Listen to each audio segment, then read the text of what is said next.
السلام علیکم دوستوں، آج کی اس ویڈیو میں آپ کو یہ بتاؤں گا کہ اللہ پاک نے خنزیر کو کیوں اور کس مقصد کے لیے پیدا کیا، اس کے پیچھے کیا تاریخی واقعہ ہے۔ اس ویڈیو کو مکمل دیکھیں۔ مسلمان ہونے کے ناطے ہمارا ایمان ہے کہ اللہ تعالیٰ نے ہمیں اس کا گوشت کھانے سے منع کیا ہے۔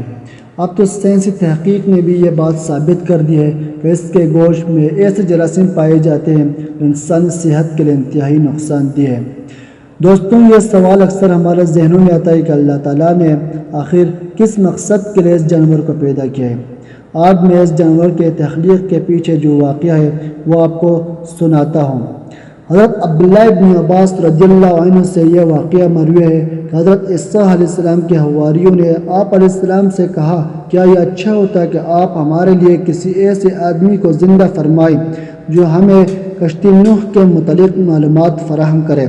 تو حضرت عیسیٰ علیہ السلام نے مٹی کے ڈھیر سے تھوڑی سی مٹی اٹھائی اور فرمایا کہ یہ حام بن نوح کی مٹی ہے۔ اس مٹی پر اپنا عصا مارا، اس میں سے ایک بوڑھا آدمی اٹھ کھڑا ہوا۔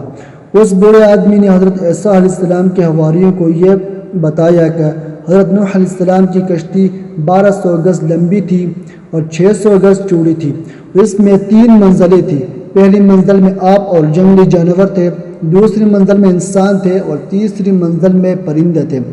جانوروں کے گوبر اور میل کچیل کی وجہ سے کشتی میں گند بڑھ گیا تھا۔ حضرت نوح علیہ السلام اس وجہ سے کافی پریشان ہوئے تو اللہ تعالیٰ نے حضرت نوح علیہ السلام کی طرف وحی بھیجی، آپ ہاتھی کے دم پکڑ کر ایک جانب کھینچو۔